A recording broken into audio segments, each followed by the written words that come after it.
Présidente, bon, à mon tour, je vais parler, comme vous le savez très bien, des pathologies neuromusculaires. C'est un domaine qui est particulièrement vaste. Et donc, quand j'ai repris un peu tout ce qui a été écrit et publié, et présenté parfois dans des congrès de pointe, c'est-à-dire dans le sens neuromusculaire, on peut dire qu'il y a plein de choses. Et donc, au moins une centaine de nouveautés qu'on a pu sélectionner, mais comme ce n'est pas l'objectif, donc j'ai essayé un peu de trier entre ces actualités de toutes les conférences. Et j'aime bien ce qu'a dit Jean-Philippe, c'est qu'il faut tamiser effectivement des tonnes de sable neurologique pour extraire les quelques pipettes humblement qu'on peut. Et donc je les ai essayé un peu de les concrétiser pour notre contexte de pratique quotidienne, marocaine. C'est-à-dire qu'est-ce qu'on peut faire avec les nouveautés 2016 en pathologie neuromusculaire.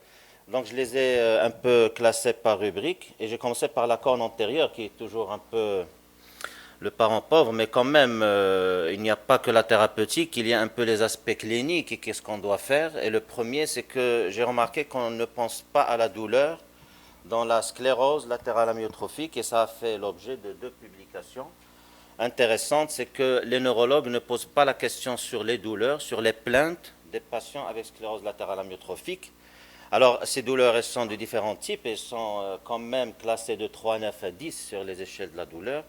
Et ça nécessite un traitement qui peut améliorer, puisqu'on voit sur un article publié dans la revue spécifique de la sclérose latérale amyotrophique qu'il y a un impact sur le vécu et sur la vie de ces patients SLA, et c'est ce qu'ils ont appelé comme article les non-moteurs symptômes dans la sclérose latérale amyotrophique, et qui inclut en fait, entre autres, la douleur, avec un impact positif du traitement symptomatique. Le deuxième, c'est l'espoir thérapeutique, mais qui est quand même possible, parce que c'est une étude japonaise qui a un peu utilisé depuis longtemps l'ondaravone comme traitement du stroke, de l'AVC, et qui ont utilisé ce traitement pour la sclérose latérale amyotrophique avec un protocole simple, c'est-à-dire 60 mg du traitement toutes les 4 semaines.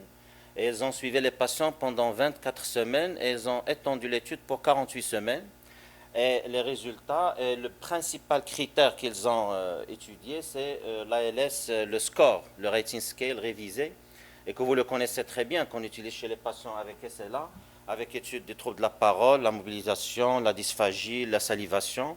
Et ils ont remarqué quand même qu'il y a un gain significatif en utilisant ce produit chez ces patients, mais avec la limite, c'est qu'il faut l'utiliser précocement chez les patients avec 2 ans d'évolution maximum, et une SLA peut évoluer. Donc c'est ça le message, c'est qu'il y a un produit qu'on peut utiliser et que ça ne sert à rien de l'utiliser chez les patients SLA. Donc ce sont deux messages clairs qu'on peut retenir. Dans la pathologie neuromusculaire, jonction neuromusculaire, je veux dire, il n'y a pas grand-chose, mais quand même, vous allez me dire que la thymectomie, on l'utilise, mais ça c'est un article quand même de New England Journal of Medicine qui a été publié récemment et qui a repris l'étude déjà entamée sur la thymectomie pour confirmer l'impact positif et de réduire le recours d'une façon significative aux immunosuppresseurs et à la corticothérapie, en passant par une présentation simple mais qui est intéressante, c'est-à-dire sur les myasthénies, c'est-à-dire les malades myasthéniques. C'est le patient vous pose la question, est-ce que je peux avoir une atteinte cardiaque? Mais ça a été anecdotique, mais c'est quand même intéressant à voir dans le sens physiopathologique, parce qu'elle a été retenue comme cardiopathie paranéoplasique chez les patients myasthéniques avec TIMON. Alors, ce qui m'a paru également dans la jonction neuromusculaire intéressant, c'est cette étude qui a été publiée dans le Therapeutic Advanced in Neurological Disorders et qui a comparé 72 patients avec un traitement en cas d'aggravation, bien sûr, de leur myasthénie, avec échange plasmatique, immunoabsorption et l'alternation entre les deux, c'est-à-dire échange plasmatique et immunoabsorption. Et on trouve qu'il y a une nette différence entre le groupe en fait alternation entre l'immunoabsorption et échange plasmatique avec les deux groupes, avec moins d'effets secondaires. Donc l'association des deux est une alternative qu'on peut utiliser chez nos patients, et on sait très bien que l'immunoabsorption c'est un protocole comme la dialyse, c'est-à-dire qu'on n'a pas besoin d'administrer de l'albumine commerciale. Les maladies musculaires, alors ce qui m'a intéressé dans les maladies musculaires, et je pense sur le plan pratique, c'est qu'on a quand même de nouveaux anticorps dans les maladies musculaires. Alors, le premier, c'est dans les myosites à inclusion. Et comme vous le savez très bien, c'est un problème et c'est un challenge diagnostique pour le clinicien, cette myosite à inclusion. Et comme vous le voyez un peu sur les chiffres rapidement, c'est qu'on a beaucoup d'erreurs diagnostiques quand il s'agit d'une myosite à inclusion. On pense soit à la fibromyalgie, on pense soit à notre myopathie, soit une maladie rhumatologique, soit une polymyosite. Alors, un anticorps a quand même vu le jour et qui permet, en cas de doute sur une myosite à inclusion, c'est les anti-CN1A, avec une sensibilité, une spécificité quand même remarquable, qui nous permettra d'orienter un peu notre diagnostic en cas de doute, bien sûr avec des particularités cliniques. Deuxième particularité dans les maladies musculaires, c'est ce qu'on a appelé un peu les myosites anticorps HMG-CoAR, les myopathies ou bien myosites à statine, et qui en fait après s'est révélé que c'est un autre cadre parce que la classification des myosites a changé et on se base beaucoup sur les anticorps et c'est un nouveau cadre dont la principale caractéristique c'est les malades avec un syndrome musculaire type myosite à inclusion mais qui fait des aggravations brutales, rapides, donc c'est comme à coup, c'est comme le vasculaire par à coup, donc ça doit nous faire orienter vers cette myosite nécrosante, ça doit nous faire penser à cet anticorps qui permet quand même d'orienter le diagnostic. Dans les dermatomyosites, un seul message, c'est que une présentation à l'American Academy a montré que l'association d'une biopsie musculaire avec une biopsie cutanée augmente les chances de confirmer le diagnostic de la dermatomyosite. Dans les neuropathies périphériques, un seul message simple, c'est que vous le connaissez très bien, c'est que les neuropathies diabétiques, on a un spectre large, parfois difficile, ce n'est pas toujours la polyneuropathie classique, il y a parfois les neuropathies sensitives. Et là, c'est une étude qui a permis de confirmer ce qu'on appelle la corrélation parfaite entre la correction rapide de l'hyperglycémie et l'apparition d'une neuropathie qui a des caractéristiques quand même spécifiques. Ce sont des neuropathies très douloureuses, très sensitives et qui sont nettement corrélées avec votre correction. Donc il faut dire à l'endocrino de ne pas être un très bon endocrino. Donc il faut garder quand même un peu de diabète. Il ne faut pas trop corriger parce qu'on a vu que plus on corrige de plus de 2% à 4%, on a un risque d'avoir plus de douleur. C'est ce qu'on appelle les neuropathies insuliniques et qui ont changé maintenant le nom vers les neuropathies iatrogènes diabétiques. C'est-à-dire qu'elles sont liées soit à un traitement par insuline et même dans les traitements par voie orale.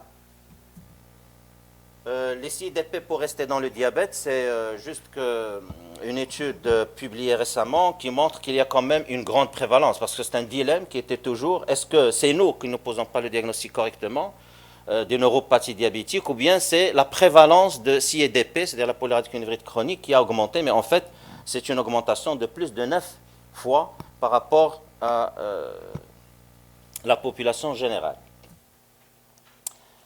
J'aimerais bien juste annoncer la neuropathie bariatrique, c'est-à-dire les malades avec chirurgie bariatrique. C'est une présentation de l'American Academy et qui a montré que ce sont quand même des neuropathies douloureuses, assez sévères et qu'il faut faire attention dans le sens d'annonce.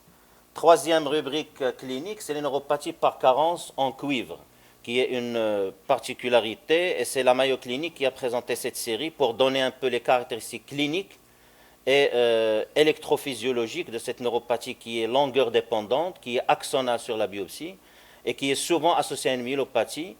Et donc, c'est une nouvelle entité qu'on ne cherche pas souvent chez nos malades avec neuropathie périphérique non étiquetée. Le MG, un seul message, c'est que quand vous avez un problème entre neuropathie multifocale avec bloc de conduction et SLA, il faut voir le réflexe A. C'est le message que je voudrais dire. Et le réflexe A, le réflexe d'Axon, pourquoi? Parce que ça oriente plus vers une neuropathie multifocale avec bloc de conduction et ça permet de démarrer les immunoglobulines. Le réflexe A, c'est une réponse anormale quand on a une bifurcation du nerf avant ça. Donc c'est une bifurcation anormale et donc ça témoigne plus du tronc, donc plus de neuropathie multifocale que de la corne antérieure et ça permet de lancer la thérapeutique immunoglobuline. Dans les immunoglobulines, il faut savoir qu'on a la possibilité maintenant de switcher vers les sous-cutanés et que maintenant les tendances de toutes les équipes, c'est de traiter par les immunoglobulines en sous-cutané. Même les patients qui étaient déjà traités par intraveineuse, il y a le switch avec des preuves concrète, que c'est la même efficacité et que c'est moins de difficultés d'administration et qu'on peut l'administrer à domicile. Je termine avec un concept, parce qu'il m'a plu énormément ce concept, parce qu'il résout beaucoup de problèmes. C'est le concept de nodopathie et de paranodopathie. Ça permet de répondre, parce qu'on avait ces idées de démyélisation axonale et bloc et qu'on n'arrivait pas toujours à confirmer ni à expliquer. Et on avait des contradictions. On a des neuropathies à bloc qui récupèrent rapidement quand on administre les immunoglobulines. Et on a des Guillain-Barré très démyélisants, franchement, entre parenthèses formellement, mais qui ne récupèrent pas après 6 mois. Donc il y a de la discorde, il y a un problème quelque part avec nos idées anciennes sur la démyélisation et sur l'axonale. Et c'est là qu'on doit à 3 auteurs, Antonio, de l'Italie, de Houston et de Singapour, qui ont donné ce concept de nodopathie, paranodopathie. Et pour ne pas tarder en une seconde, quel est le principe? Le principe, c'est qu'ils ont disséqué un peu le nœud de Ranvier. Et en fait, on trouve qu'il y a le paranœud et le juxtaparanœud. Et ces deux éléments, il y a beaucoup de glycoprotéines qui sont des cibles antigéniques potentielles. Et parmi ces cibles antigéniques, on a trouvé des protéines, la neurofacine 155 et la contactine. Et la première neuropathie qui a bénéficié de ce concept de nodopathie et paranodopathie, en fait, c'est les PIDC, c'est les polyradiculaires chroniques. Et on comprend maintenant pourquoi on peut récupérer rapidement, c'est parce qu'on peut avoir un bloc sans qu'on ait de démyélisation.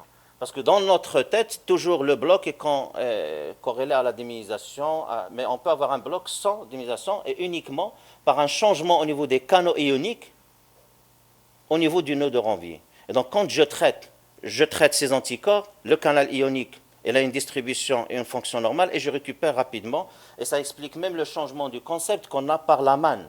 La manne qui est la neuropathie axonale et qu'on disait toujours que c'est sévère, que ça ne récupère pas, que c'est axonal, alors qu'en fait, ce n'est pas axonal. C'est un problème de nodo et paranodopathie. Les deux anticorps, c'est des IG4 résistantes aux immunoglobulines. Et c'est ça l'intérêt, en fait, dans les PIDC, parce qu'on traite tous les PIDC de la même façon. Et on a tort. Parce qu'on voit, et ça dans l'expérience de chaque service, on traite de la même façon, mais on a des PIDC qui s'aggravent, on a des PIDC qui ne s'améliorent pas. Il y a un problème. Et l'intérêt de ces deux anticorps, c'est que ça vous permettra d'orienter l'attitude thérapeutique. Et la première attitude thérapeutique, c'est que quand vous avez des anticorps anticontactine, Caspar et antifacine 155, ne donnez pas des immunoglobulines. Ça va vous faire perdre 70 000 dirhams inutilement. Il faut donner des échanges plasmatiques et il faut penser au rituximab. C'est les deux molécules. Quand vous avez les deux anticorps, ou au moins, si vous n'avez pas la possibilité de le faire et que vous avez un tableau clinique particulier, il faut penser plutôt à un traitement différent des immunoglobulines. Et je termine par cette classification. Je vous remercie pour ne pas trop tarder. Merci.